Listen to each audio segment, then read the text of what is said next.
Hello beautiful soul! Welcome back to my channel. This is my channel from Japan, Kabayan Capricorn.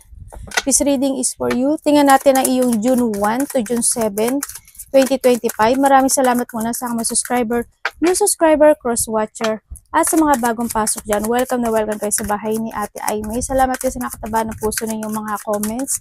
At sa mga nagpa-personal reading, marami pong salamat. Kung gusto niyo na energy nyo lang talaga, ang gusto nyo makuha natin, all the details para sa personal reading ay nasa ibaba ng video na ito. This is a general reading, kunin mo lang ang sayo at itapon ang hindi naman sayo. Maaring ito is vice versa. Energy mo, energy ng person mo, energy ng malapit sa puso mo, nangyayari or mangyayari pa lang. Use your own intuition, lawakan natin ating isipan.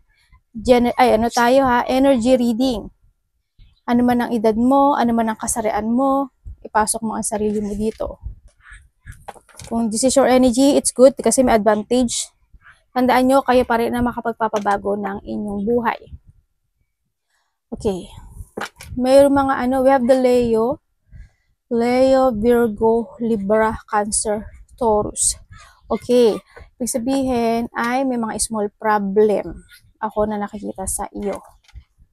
Nandito rin yung maaaring iba sa inyo na anxiety kayo, no? Maaaring sa trabaho nyo, sa mga kasamahan mo sa trabaho, sa mga tao na pinag-uusapan kayo, or may mga may mga chismis, no? Maaaring may mga taong pinag-uusapan ka, no? Dito, sa nakita ko dito. May taong mga madadaldal, o nagdadaldal, o magdadaldal. Yun ang nakikita ko dito. Nagkakaroon naman ng growth sa iba sa inyo, siguro spiritual growth sa iba sa inyo, nagkakaroon ng ganun. And also, andito rin yung pagbabalik ng inyong vitality o lakas ng loob. So nakita ko sa iba sa inyo na maaaring nandito ka na sa you are more on focusing o may mapofokusan ka na this time na gusto mong gawin sa buhay mo. Yun nga lang, nagkakaroon ka ng two-path dito, no? Sa nakikita ko dito.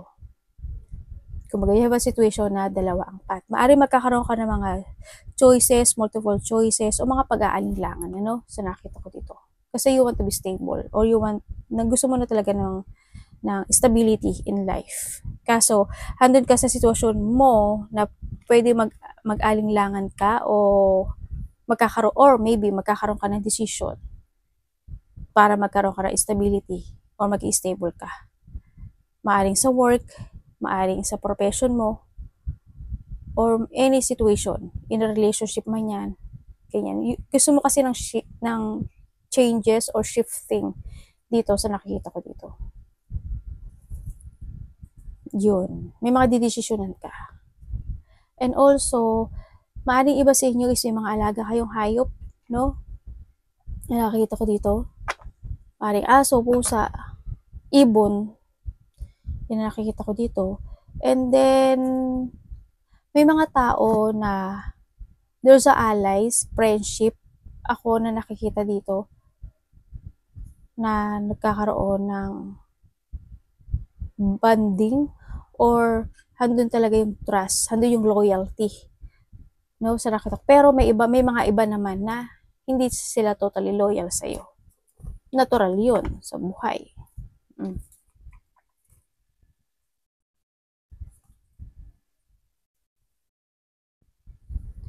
Merong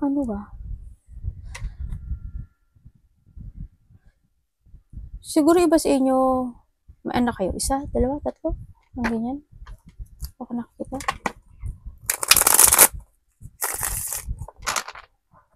Tingnan natin ang iyong energy. May uumpisahan ka daw eh. Ay, may tatapusin ka na. Ibig sabihin, decision making to. Sa pagpili to ng iyong direction o pagpili ng path mo. Ganyan. Anong energy ni Capricorn? Please show me. Trust ka sa intuition mo ba? May mga good karma. Ako nakikita. Tandaan mo kung ano yung ipinula mo, yun ang anin. Pero there's a karma from the past na maaring may kukonek sa'yo, or good karma coming in sa'yo. Anong energy ni Capricorn?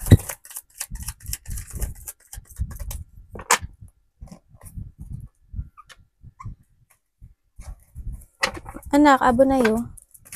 Ano po ito? Hala? Ay, saan tumate? Pupalo.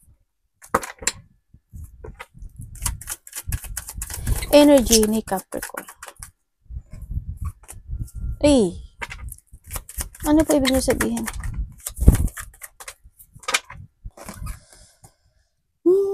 Okay. Ang energy mo, sa nakikita ko dito, lungkot. Kasi why? May mga gusto kang gawin, gusto mong aksyonan, gusto mong desisyonan, gusto mong sabihin, na medyo nalilito ka ata. Andito talaga si Pat sa nakikita ko dito. Ang energy mo rin is lungkot, pag-iisip, and then merong mga sitwasyon na magiging slow movement or andun yung sitwasyon na may stagnant ka. May mga out of control situation ako nakikita. Siguro may mga, lalo na when it comes to emotions, ganyan. May mga sitwasyon na magkakaroon, may mga unclarity situation, may mga unclarity situation. Ako na nakikita sa'yo. Andun talaga si pag-aalinlangan. May separation ako nakikita. Hindi ko alam kung ikaw yung se-separate o may aalis, may se-separate, may magbubukod. Parang may ganun ako nakikita. May mga cancel and delay ako na nakikita sa'yo. Merong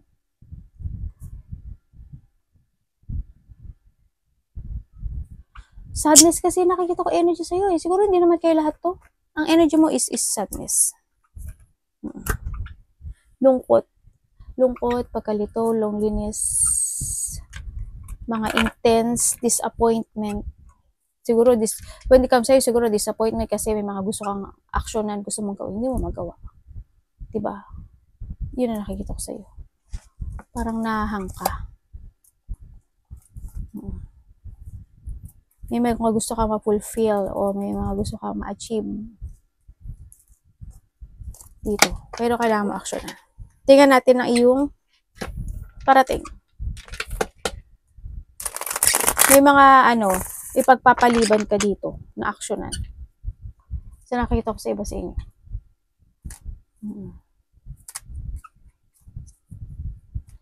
May mga bad timing situation ako dito nakikita. Universe, explain mo sa akin si ano. Ay, hindi, wag na. Tingnan na, mag-jump na tayo sa parating sa'yo. Pero basta ganyan, may mga iisipin ka na na painful situation. O makakaramdam ka ng you feeling hopeless. Ganyan, nakatok sa'yo. Pain, emotional pain, intense, depression. Anong parating sa kanya, universe? Kay Capricorn. Nag-aaway ng anak ko. Ano ba yan? Bibi, aso ko dami. Aso ko dami yo. Dito sa baba. Kasi nag-ano sila sa ulo ko. Huwag sa ulo. Kasi minsan nagpupupo sila. Parating sa'yo. Ano po to? Anong ibig niyo sabihin?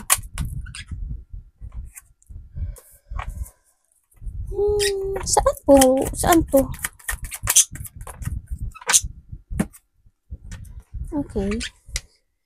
Okay, ang parating sa'yo is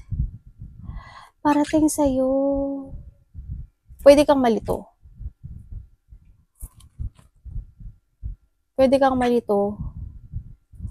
O ma-disappoint.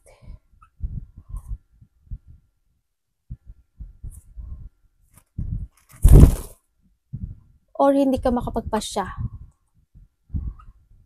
Na i-forward yung mga plano mo. Ganyan. Also, parating sa'yo, disappointment nga. Tapos, self-doubt, yan. Ako nakita. Halimbawa, magkakaroon ka ng self-doubt sa sarili mo or self-doubt sa tao na kukonek sa'yo. O sa tao na nakakonek sa'yo. Kuhanin ko. Haring sa kaibigan mo. Sama mo sa trabaho. Karelasyon mo. Ano pwede ko malaman po dito?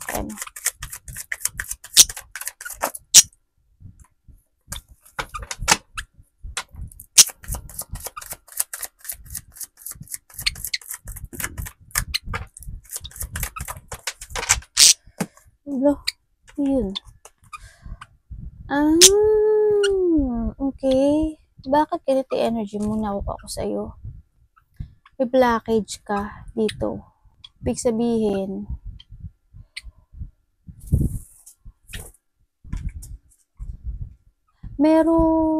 parang may depression ako nakikita sa'yo parang may tao or may sitwasyon na mali-let down ka. Ganyan. Also dito, sa nakikita ko dito, may tao dito na na disloyal. So dito kawalan ng pag-asa iba dito May taong disloyal dito o maybe ikaw yung hindi loyal. Ganyan. Sabihin ko sa'yo Aries, Leo, Sagittarius, Cancer, Scorpio, Pisces,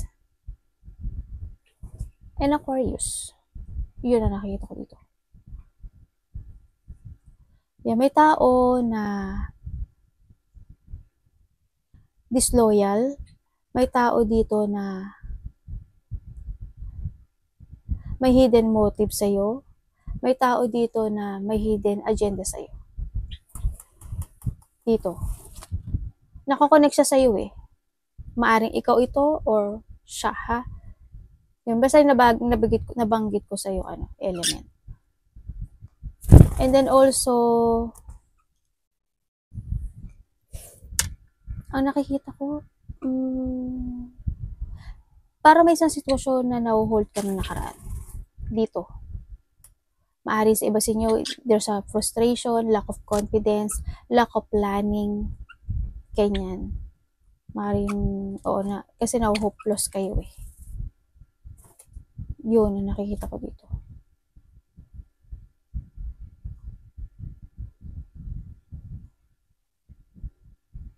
May mga iisipin ka. Ang sinasabi rin dito, yung iba sa inyo, hindi kayo magtatrust sa intuition nyo dito na pwede nyong pagsisihan.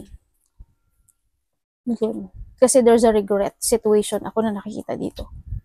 Kaya magtrust ka sa intuition mo. Iba naman sa inyo is kasi hindi kayo magiging very creative. May mga plano kayo na hindi nyo i-move forward. Ganun. Kaya magiging negative yun. Ano dapat iwasan ni Capricorn Universe? Kailangan mo daw is slowly but surely. Dapat iwasan ni Capricorn.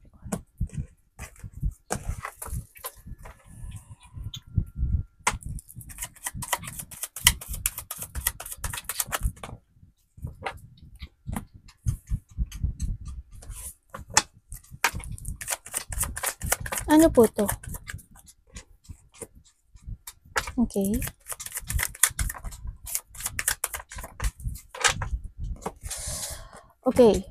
Okay, iwasan mo daw ang isang sitwasyon na hindi ka magkaroon ng progreso sa mga gusto mong gawin sa buhay. No? Iwasan mo din na hindi ka magbigay ng hard work and effort at maging dedicate sa mga goal mo. Iwasan mo din na tamarin. Iwasan mo na hindi ka mag-aksyon. Iwasan mo na maging irresponsible ka. No? Siyempre, iwasan mo yung madaliin yung mga bagay-bagay. Sabi nga dito make sure. Diba? And then, iwasan mo yung, siyempre yung, if ever na matigas ang ulo mo, ganyan.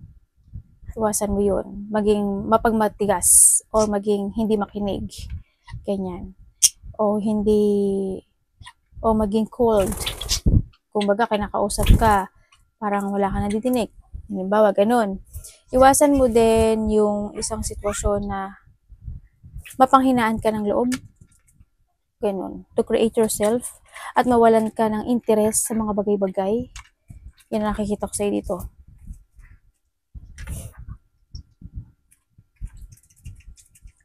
Iwasan mo yung magkaroon ka na pagpapabaya sa mga bagay-bagay. Sa trabaho mo, sa pera mo, sa mga tao na nagpapahalaga sa'yo, nagmamahal sa'yo. Yun ang nakikita ko dito. You need to create yourself in a right way. In a right way. Kayo na mag-adjust sa English ng ate Bubita kasi ako. Yun. Kailangan mo daw makita yung tama.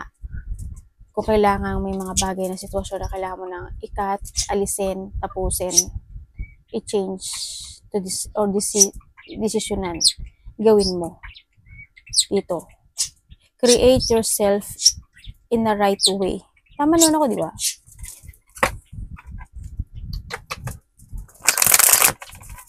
Iwasan mo yung magkaroon ka ng creative block. Universe, kamusta po ang love niya this week? June 1 to June 1 to 7. Labi sa lahat, sarili, kapatid, anak, relasyon, kaibigan, kasama sa trabaho.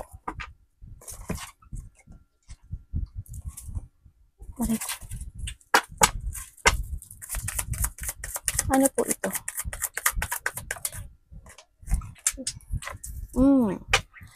Kung kayo is single, may tao na parating sa buhay mo. No? Iba sa inyo, mari nagkahiwalay na kayo nito. Kaya nakita ko yung emotions mo. Maaring isa sa inyo kasi nakatagpo siya ng attraction sa ibang tao na maaring mas stable sa'yo.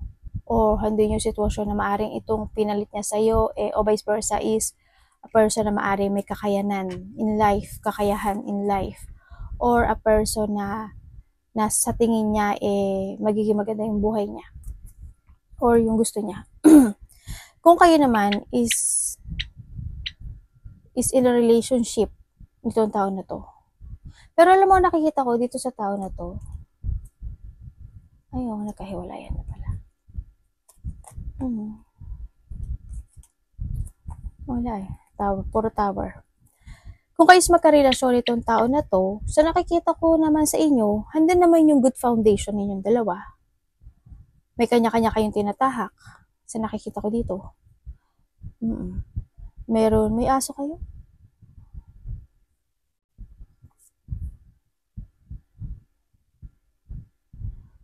Good foundation ito, sa nakikita ko sa inyo. Handun naman yung giving sa isa't isa, no? Sa nakikita ko dito. Maganda yung foundation na to. Kasi great foundation siya. Maaring matagal na rin kayo nitong taon na to, no? Sa iba sa inyo. May kanya-kanya kayong may kanya-kanya kayong passion in life, kumbaga. Pero nahandun yung foundation na loyal, may loyalty sa isa't isa kayo dito. Sabi ko sa iyo, Aries, Leo, Sagittarius, Pisces, Cancer, Scorpio, Taurus, Virgo, and Capricorn.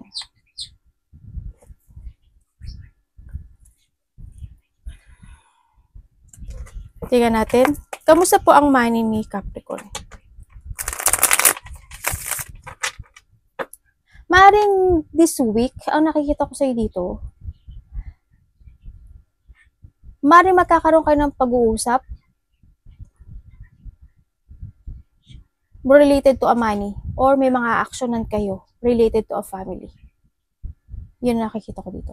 Parang you have an idea na i-actionan nyo dito sa relasyon na to. May ganun.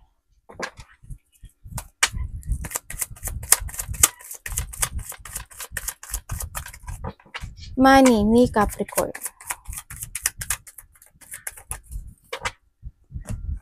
Ba yun?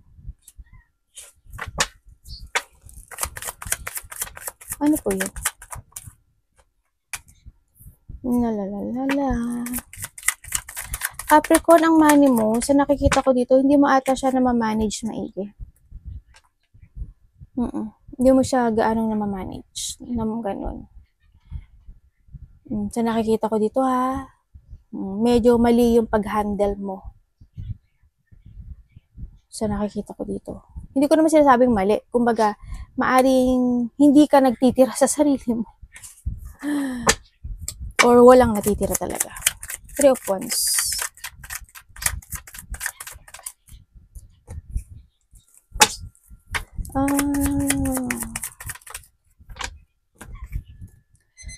Ibig sabihin, may mga iba sa inyo may mga unfinished business. Kasi when it comes sa money mo, it's sad.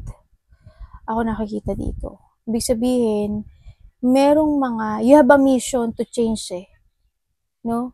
ang nakikita ko dito. Ang nagiging journey mo kasi sa money mo is sadness dito. Nandun ka na nga sa sitwasyon mo na nag-iisip ka na nga eh. Paano ko kaya to babudgetin? Paano kaya ako makakaipon? Paano kaya madadagdagan yung iniipon ko every sahod ko? Yung mga ganyan. May mga pag-iisip, may mga pagsisiyasat. Naghahanap ka ng katotohanan, may mga urong-sulong ka na gustong gawin. Yan, may mga you want to withdraw something, o may mga nire-research ka, ganyan. Paano, ganyan. May mga ganong sitwasyon ako nakikita dito. May mga maring may mga gusto kang i-progress, ganyan. Sa nakikita ko sa'yo. Yun. Siguro this week, ang nakikita ko sa'yo, kulang yung pera mo. Kulang. Parang maghahanap ka ng solusyon sa pera mo. Any opportunity pa. Kay Capricorn, sorry ah.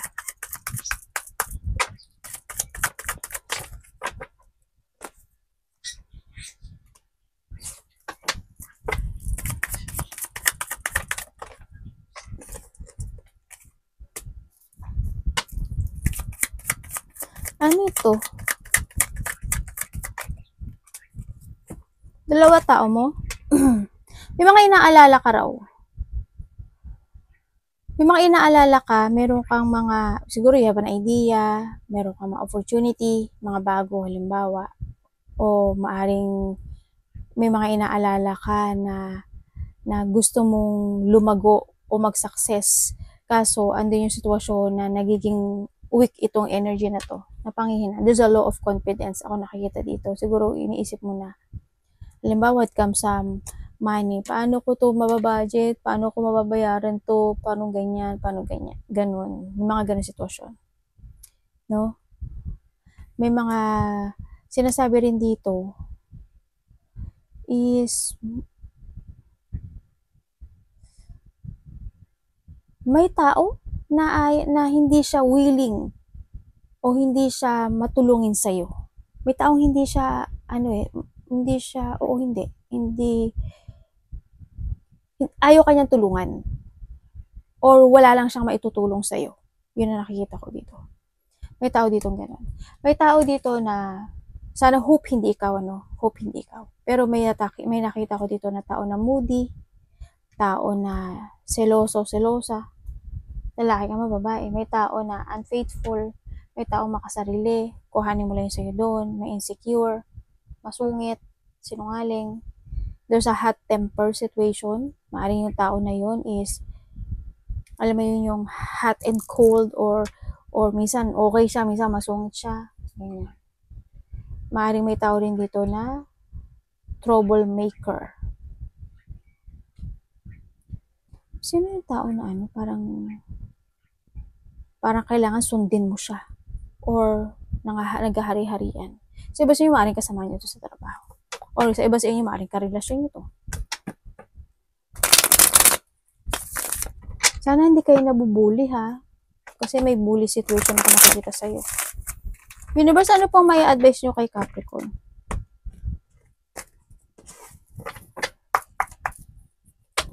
Ano pang may advice nyo kay Capricorn?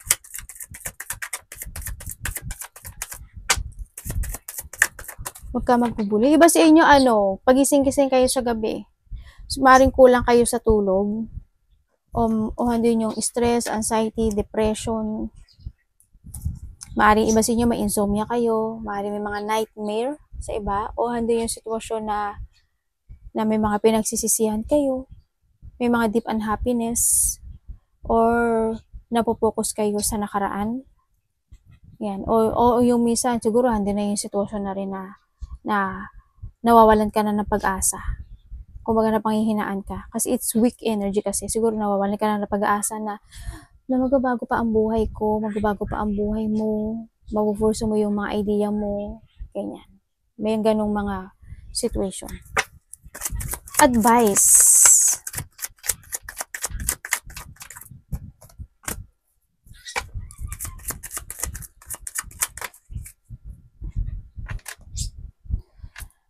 There's a hope po, the sun. Ano yung kasunod ni sun? Nakakaba pag ano? Huwag ka daw susuko. Kasi there's a hope. Kailangan mong ibigay ang lakas ng loob mo. Ibigay ang lahat ng effort mo. And you need to commit sa pangarap mo. Kailangan mo magkaroon ng matatag na isipan, matatag na pangangatawan, matatag na desisyon. Kailangan mo magkaroon na isetting mo yung goal mo in a good way, tsaka mag-take advantage ka raw. Syempre, save money ha, sinasabi dito.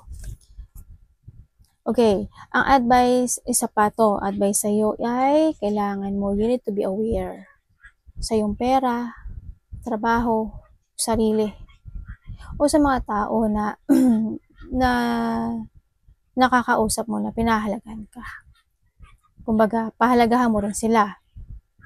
Sinasabi rin dito na may mga bagay o sitwasyon na kailangan mo ng mamulat o you need to awake. No? Kailangan dito is awake, maging awake ka na sa pagbabago ng buhay mo. Kasi kailangan mo yun. May mga bagay o sitwasyon sa buhay mo na kailangan mo nang alisin, kailangan mo nang i-change, kailangan mo nang desisyonan. Kasi alam mo sa sarili mo kung ano yung tama at mali. You need to see the fact before ka mag-decision sa buhay. No? Kailangan mo nang i-cut yung mga dapat i-cut. I-change yung mga dapat i-change na decision. O kaya, let go the past because it's done. Or you need to decide. No? Magkaroon ka ng self-evaluation and sa tandaan mo, you need to learn from the past. Yun ang sinasabi sa'yo. Mag-trust ka sa intuition mo. Awareness ha, awareness. Try to reflect the past and then maaaring isa yun sa ikakamulat mo sa katotohanan na para magkaroon ng pagbabago sa buhay mo. Arigatou namaste. God bless.